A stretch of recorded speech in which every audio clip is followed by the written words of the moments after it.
Well, this is a little bit of introduction. My name, I work at Oxford House, and I wanted to start with 5 ideas to make your lessons fun and engaging.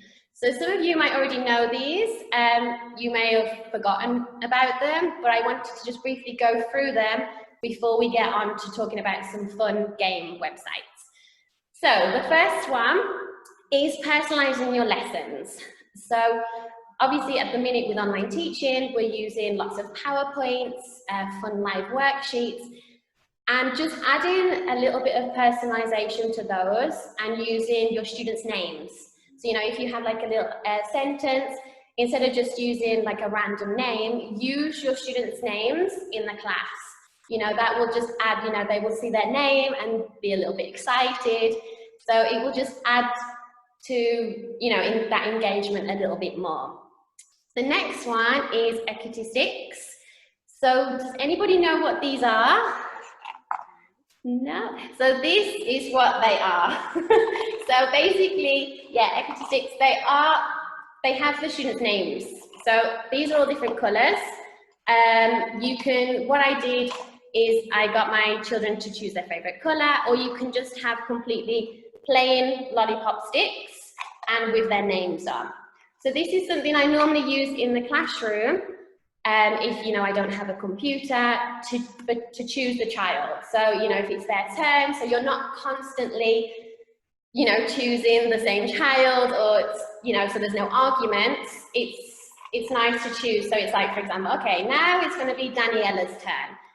What I like about this is it adds another layer and it steps away from digitally, because as you know, digitally you can use, you know, like a spinning wheel, but, you know, kind of stepping away from the screen helps with engagement as well, because some of the children might have spent all day on the computer. So although it's something, you know, tactile for you, it still kind of helps with the engagement of the students, because, you know, they're looking to see if their name will be picked, and then you will be able to show, oh, it's Naya. Okay, so it just adds that little bit of a variety to the classroom. Then we have flashcards. So flashcards, as we all know, are a big important part of the young learner class. So I have a few little games. So one is the slow reveal. Does anyone know the slow reveal? Yeah? So yeah, so this is something I made. So it's like, it says, what can you see? You don't actually have to make this. You can just use a plain, oh, sorry, my flashcards got stuck.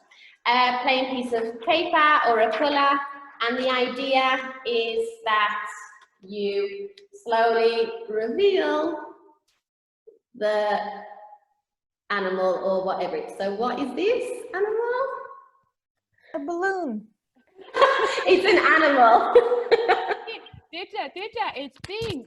Pig, pig, pig. It's a pig, yes. Very good. But it equally, you know, just a plain piece of paper, it has the same effect, and the children